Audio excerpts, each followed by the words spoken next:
guys, how's it going? Today we're going to be planting out all of our Lisianthus seedlings in the cut flower garden, but first I want to show you how we create a flower bed in an area that used to be lawn.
And there it is, the beginnings of the great big border that's going to go all the way around this area.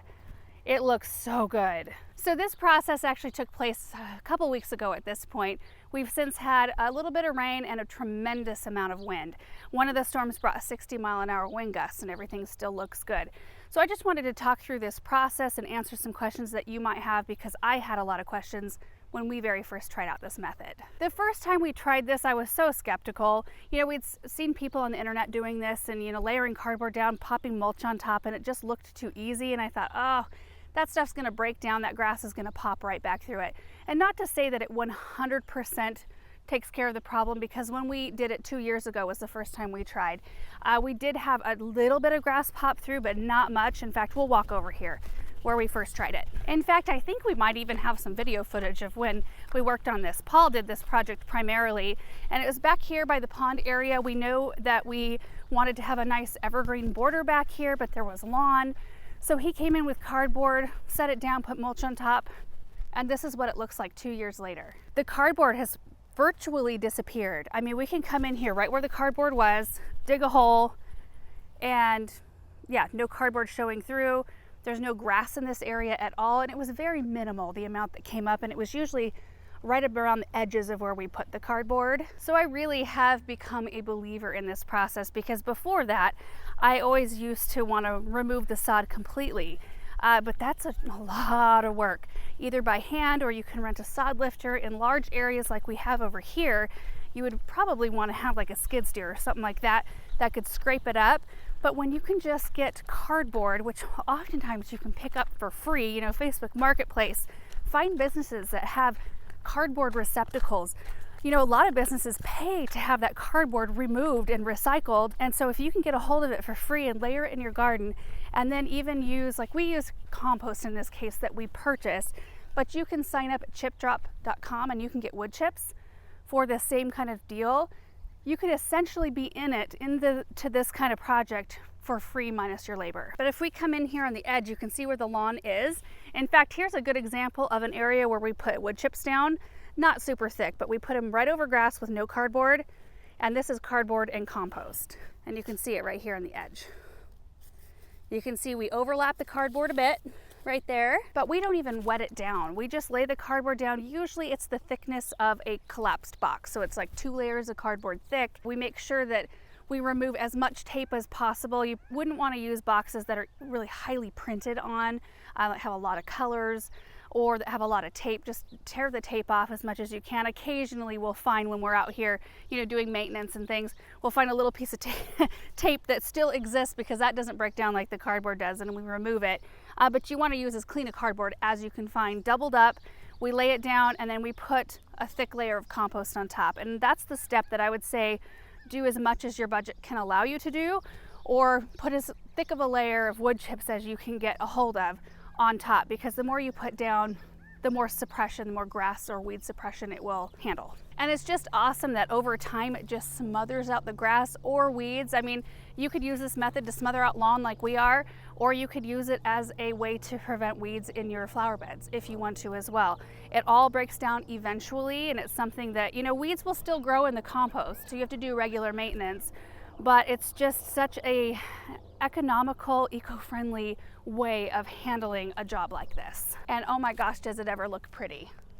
Oh, now the reason we did not put cardboard underneath our wood chips here is we were just trying to determine where we wanted our lane to be. We were going to do a lane around this area, and so it was a cheap, well, free, minus the labor, way of putting something down that could be easily shifted. And had we put cardboard under it, it would just been a little bit more messy to move around. And now that we know where we want the lane, we kind of nailed it, I think. I don't think we'll shift it very much.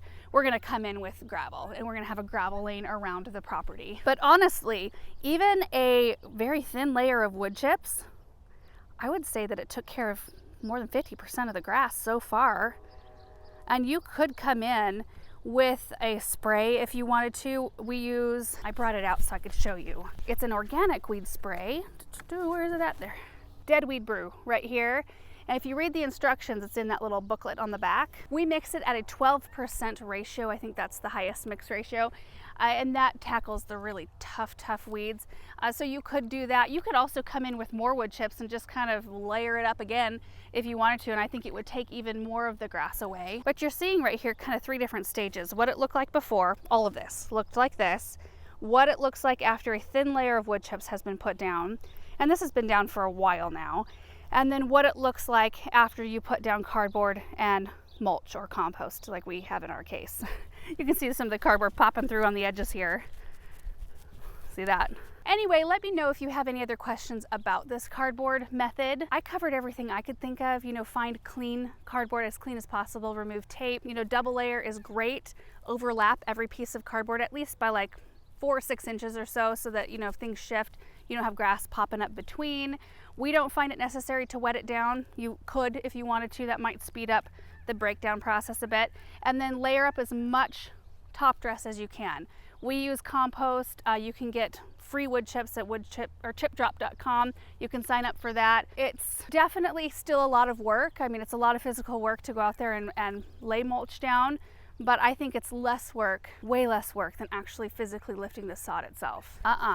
You get off my Lisianthus, Douglas. Oh, are you kidding me? This is our next project. Douglas, no. Jeez Louise. Stay down there. And we talked about this, the dead weed brew, which is it's a caprylic and capric acid. It's an organic weed spray that we use for our driveways and situations like this. But in other flower bed areas, we hand pull. That's what we do. We do not spray in flower beds. We just keep it on a constant rotation of weeding, and we only very sparingly use landscape fabric. I would not recommend landscape fabric in an area like this. I would never use it right here. I've only used it under hedging areas where we have bindweed problems, where I know if I don't put it down and smother it out for good, I will have bindweed coming up in my hedges, and there's no spraying that out because I would have to spray my hedge as well. The only other situation where we are considering using landscape fabric is at the back side of this property. It slopes down and it's not a very long slope, and we're not going to plant that area, so I think we're going to remove the sod. That's what it is right now. We don't want to maintain something we can't see, and there's no point in irrigating that. I think we're going to remove the sod and put fabric down and rock that so it stays nice and we don't have to spray. I think there are those situations where it makes sense, but we largely do not use it. All right, guys, so this is our next project right here, the Lisianthus. We've got quite a number of them this year, some of which I started in like November just to see how much further along they would be than the ones I started in January. And they're looking really good. We've got lots of different varieties here, so I think we'll head out to the cutflower garden and get these in the ground. Here we are. This is the row that I plan to put them in right here. It's already been worked up. I'm gonna put some Biotin starter fertilizer though down before we get started. And let's run through the varieties that we've got here. Maybe we can pop a picture up on the screen.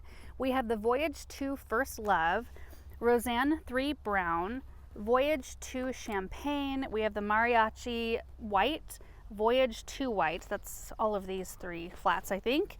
And then we've got the Roseanne Black Pearl. And then I've got two flats right here from when I separated some of these. And I can't remember what varieties they are.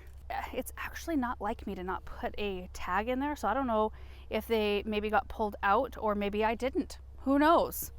Anyway, those are going to go at the end as unidentified mystery plants. We've got roughly 215 plants here, and they need to be spaced out between 4 and 8 inches. And we've got drip tape with emitters every 6 inches, so that's quite perfect. I'm going to go every 6 inches, and I'm going to probably pop one in the center and then go every 6 inches here, so that we really maximize our space as best as we can. And we've got a few ranunculus. They're all budding up and putting on lots of growth, but it was so chilly for so long that I expect them to start to explode now that we've got some real consistent heat coming our way. Anyway, biotone first and then planting.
And there they are, all planted. I think this is the largest amount of Lisianthus I've ever planted.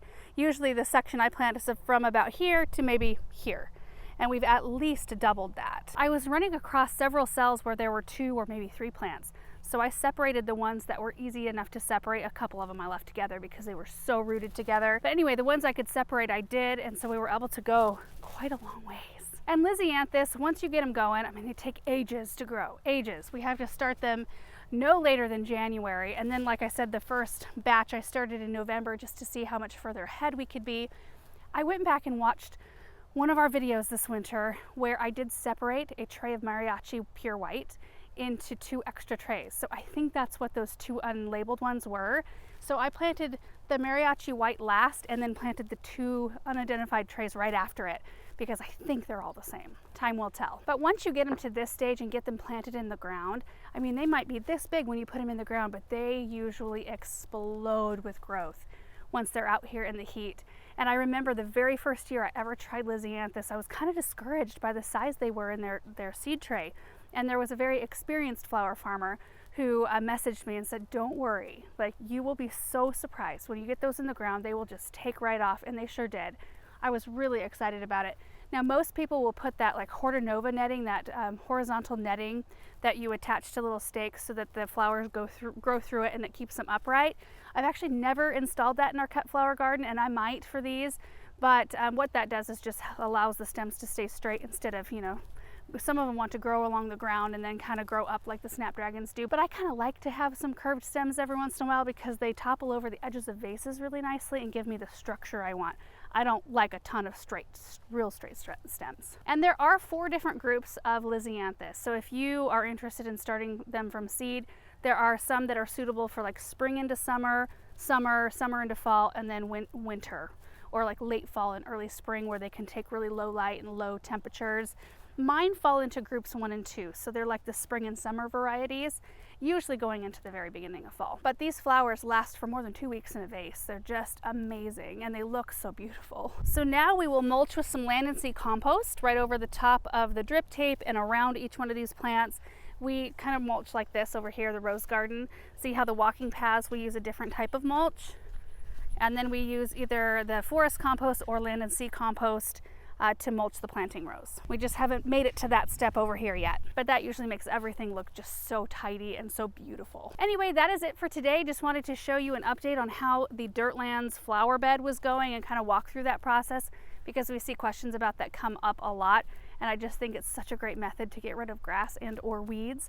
And then all the Lisianthus in the ground. And that is how many trays? 1, 2, 3, 4, 5, 6, 7, 8, 9 trays eliminated from the greenhouse. That's like a big check mark, and we have a little bit more space to spread things out. I love that. As space fills up out here, space opens up in there. Anyway, hope you guys are having a great day. Hope you enjoyed this video, and we will see you in the next one. Bye.